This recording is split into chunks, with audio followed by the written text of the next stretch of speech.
Bom dia e a paz do Senhor Jesus.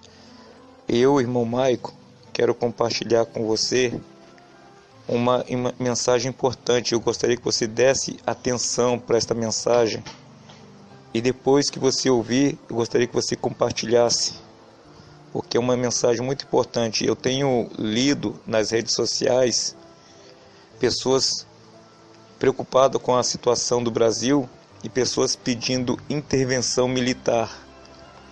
Mas eu digo para vocês que a melhor e a maior intervenção que nós podemos pedir é a intervenção divina. E eu vou citar exemplos bíblicos de homens que pediram, que clamaram pela intervenção divina, e Deus interviu e mudou a situação de um povo, de uma nação, de um reino, de um país.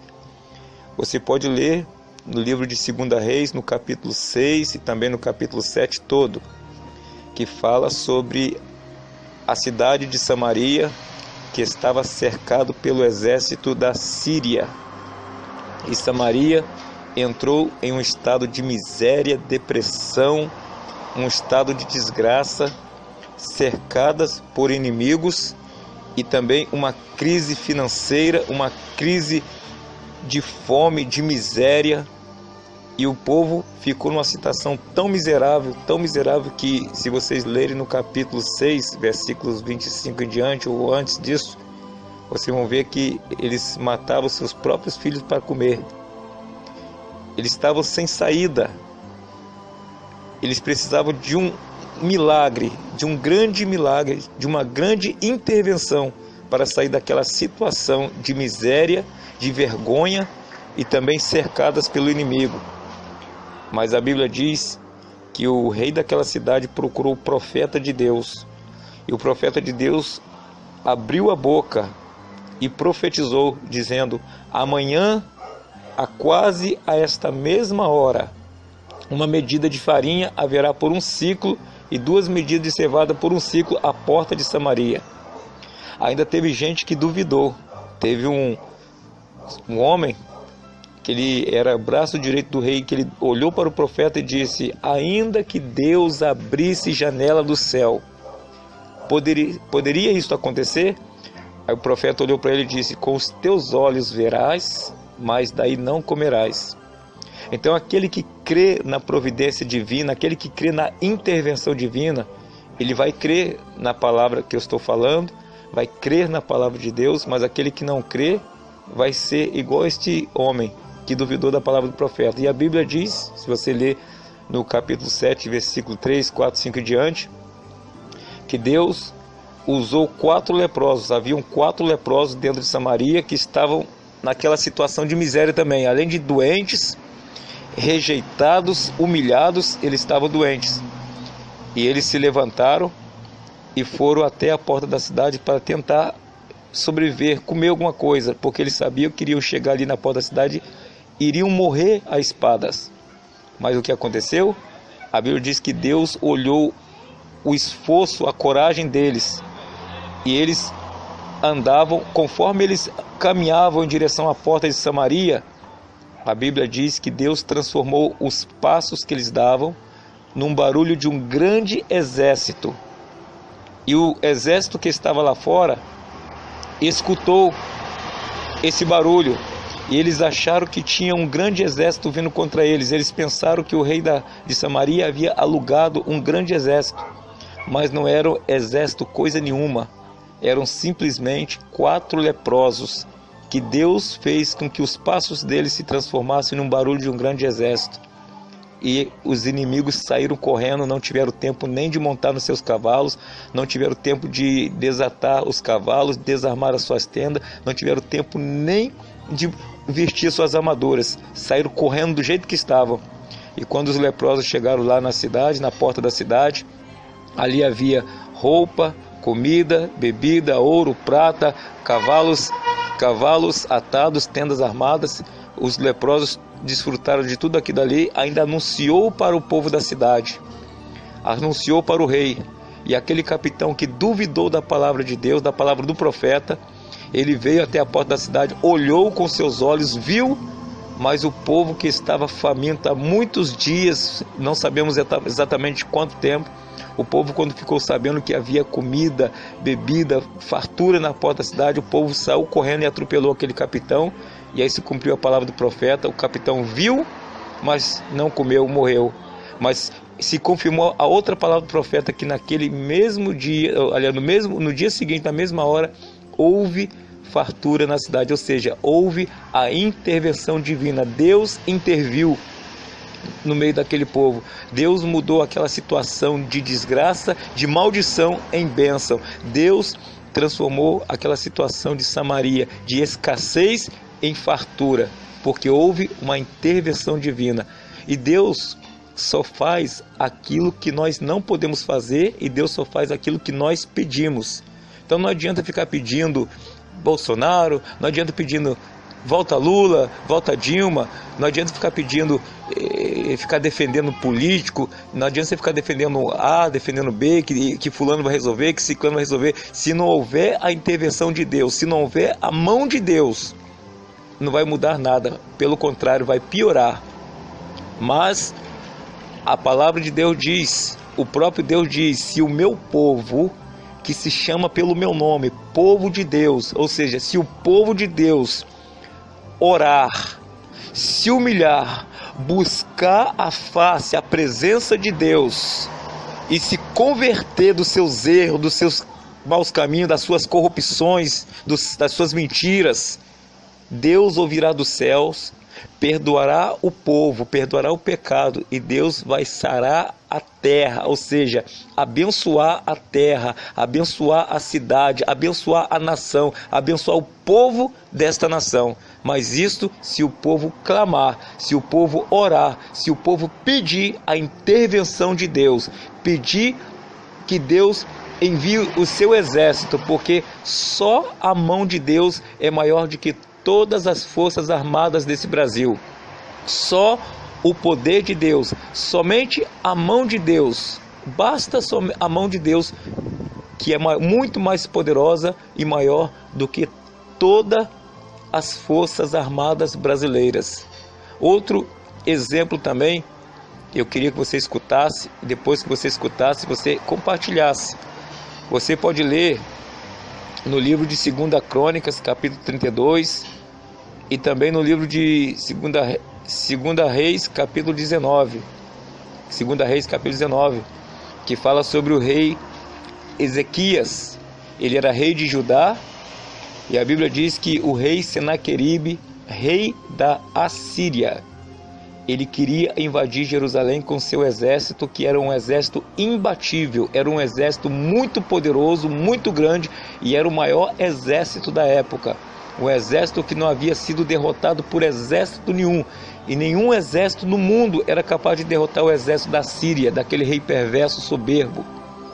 E ele ameaçou atacar Jerusalém, ameaçou o rei Ezequias, ainda disse para o rei Ezequias: Ezequias, todos os reinos desta terra tinham um Deus, e nenhum Deus foi capaz de livrá-lo das minhas mãos, nenhum, Ezequias.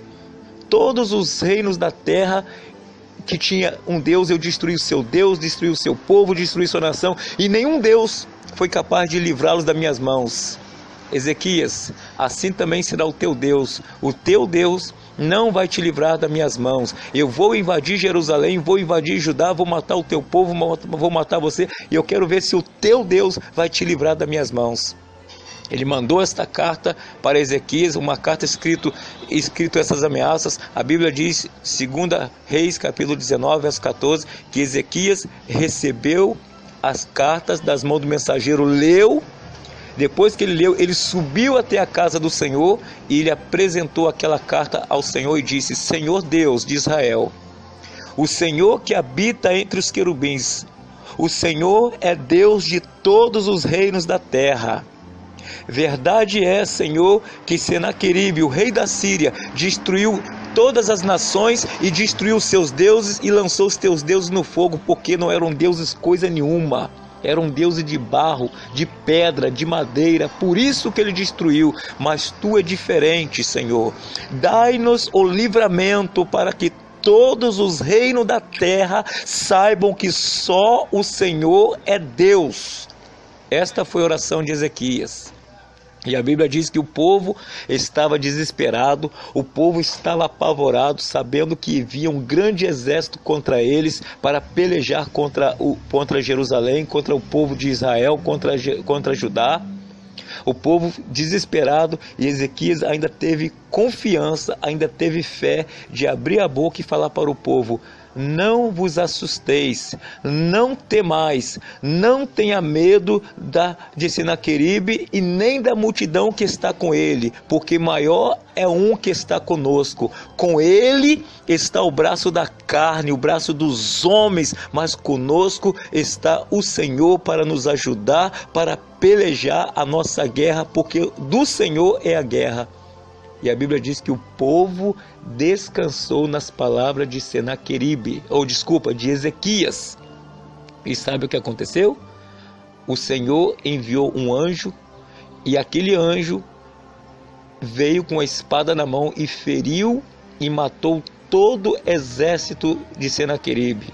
Ou seja, o povo de Deus, o povo de Israel, não precisou lutar, porque houve a intervenção divina. Eles não precisaram lutar, eles só buscaram a Deus, eles só clamaram a Deus e pediram a intervenção divina. E o que aconteceu? O anjo do Senhor feriu e matou 185 mil homens, 185 mil soldados de Senaqueribe.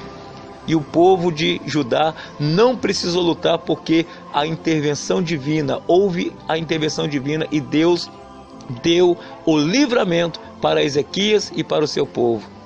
E é isso que vai acontecer com o Brasil, com esta nação, se o povo de Deus se unir em oração, não ficar aí brigando nas redes sociais, defendendo um, defendendo o outro, é inocente, é culpado, não, eu vou votar em fulano, vou votar em ciclano, ciclano é racista, ciclano é homofóbico, ciclano é petista, ciclano é esquerdista, ciclano defende isso, defende aquilo. Não adianta vocês ficarem guerreando, gritando, brigando nas redes sociais, defendendo um, defendendo partido, defendendo político, não. Se não for a mão de Deus, se não houver a intervenção divina, se o povo de Deus não se unir e orar, buscar, pedir a Deus, não adianta nada. Não adianta dizer, mas isso é cumprimento bíblico, a tendência é piorar. Não, irmãos. E outros países, onde Deus é o Senhor, onde o povo é temente a Deus, por que lá não tem crise? Por que alguns países aí não tem crise, tem abundância de trabalho, de emprego, pessoas saem do Brasil para ir para esses países trabalharem, onde há fartura, prosperidade, onde há emprego? Por que não há crise lá? Por quê? Porque o povo teme a Deus, porque o povo busca a Deus, e porque Deus é Senhor daqueles países. E infelizmente Deus não é Senhor do Brasil. Mas o dia que o povo de Deus, o povo brasileiro, se unir em oração, em clamor e pedir a intervenção divina, este país vai ser livre dos corruptos, livre da corrupção, livre da miséria, livre dessa desgraça que está acontecendo no nosso país, desta crise financeira, crise moral, crise espiritual. E o país vai ser livre da idolatria. Porque, irmãos, o que traz também miséria para um país é a idolatria. Vocês podem ver que todos os países do mundo onde há idolatria, onde o povo adora outros deuses, outros senhores, outras senhoras, pode ver que são países miseráveis, países pobres, países atrasados. Mas os países onde há Deus, que Deus é um só, onde eles adoram somente Deus, não adoram outros deuses, pode ver que são países prósperos e abençoados.